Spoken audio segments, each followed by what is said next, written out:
And welcome back to Houston Life. We are back with marriage and family therapist Dr. Viviana Coles and certified sex therapist Emily De Ayala. And before the NBC special report we just took, we also met our very special guest today, starting with Melissa. Hi, I'm Melissa. I'm a single mother of 2 and happily dating. And Joe, please reintroduce yourself. I'm Joe. I'm a single father of 2, a full-time student, and searching for friendship that will hopefully turn into love. Very nice. Cherie? Hi, I'm Cherie. I'm a mother of 1, and I am happily married right now.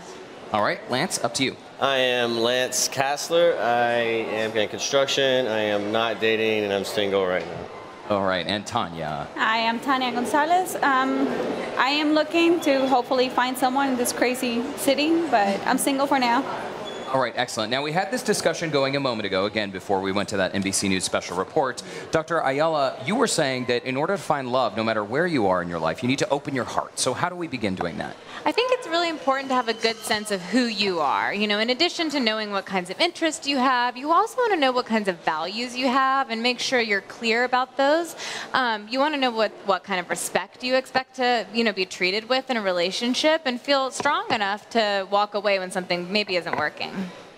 So you really have to kind of like put yourself out there. There is truth into that. Put yourself out there. It's not, oh yeah, my Mr. Right's not going to just fall out of the sky. It's not going to land on your doorstep. Absolutely not. You have to take a step forward. I mean, I tell my clients all the time, we can do all the therapy in the world, but if you don't start trying to make some of the changes that we're discussing in your real life, you're not going to notice a difference. When it comes to putting yourselves out there, though, I mean, we always hear like, oh, they come with a lot of baggage. I think as we all get older, we each come with a bit of baggage. How many of you have felt a little more hesitant as you've gotten older to look for love? Because you're afraid of getting hurt. Yeah. Oh, yeah.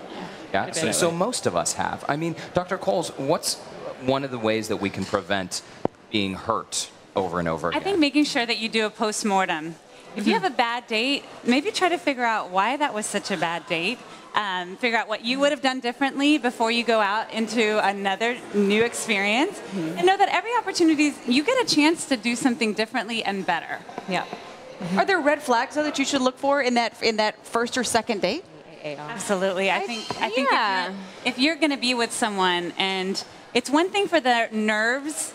Everybody's going to be a little bit nervous. Yeah. But if that's turning into mistreatment of the people around you, like, wait staff or even you, or if they seem really closed off, and even after you maybe ask them about it, hey, how are you feeling? I know this a little bit. If they still don't break that ice, give them 1 or 2 more chances. But then after that, it might just be that they're not ready to be dating. Melissa, what was it for you that broke the ice? Because you currently have a boyfriend, right?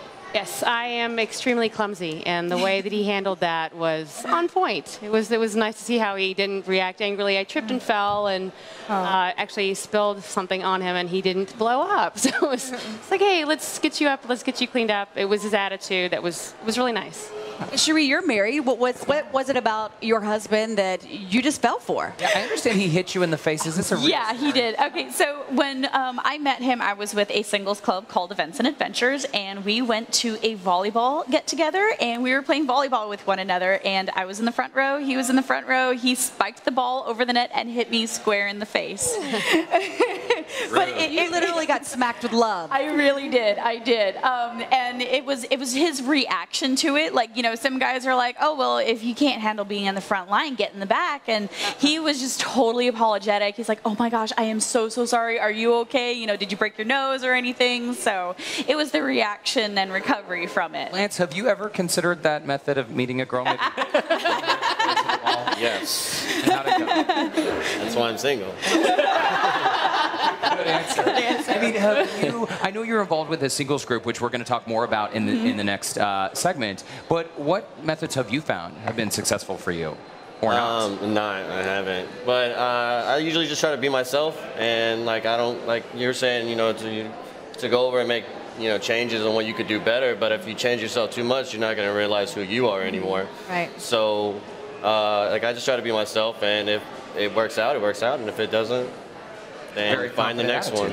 Joe, you have kids. Yes. So dating now, you're going to take into consideration the kiddos too, aren't you? Absolutely, you know, and that was a big shock for me. You talked about baggage a minute ago, and I felt like I had so much baggage after I got divorced and had kids. And who's going to want to date me? I even drive a minivan. I was so embarrassed for a little while. But then I stopped and I looked at it and I said, this isn't baggage. This is the great part of who I am. Yeah. And I said, if I meet somebody and they respected the fact that I have kids in a minivan and want to go do things with me and the kids, that's who I want to be with. If someone says, I don't like the car you drive, I don't want a relationship with that person. That's not the person. I really like that.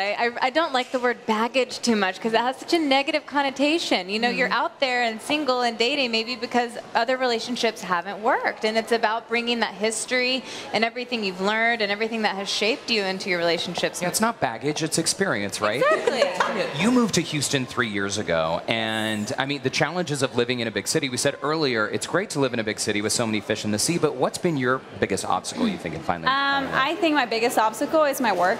I do have a crazy schedule, so it's hard to find someone that can adjust to that and that it's okay with it. And I found that I found it hard because I work nights sometimes and during the week and during the weekends, so it's hard for someone to adjust to that kind of lifestyle too. Yeah, finding time is definitely tricky. Finding that balance. Let's put this conversation on pause just for a moment. Yeah, for more information, you can visit TexasRelationshipTherapy.com or ReviveTherapy.com. And you can also check out Emily and Dr. Coles on YouTube and Facebook. And both ladies will be back every day this week to continue the discussion on love. Thanks, guys. We'll be back right after this.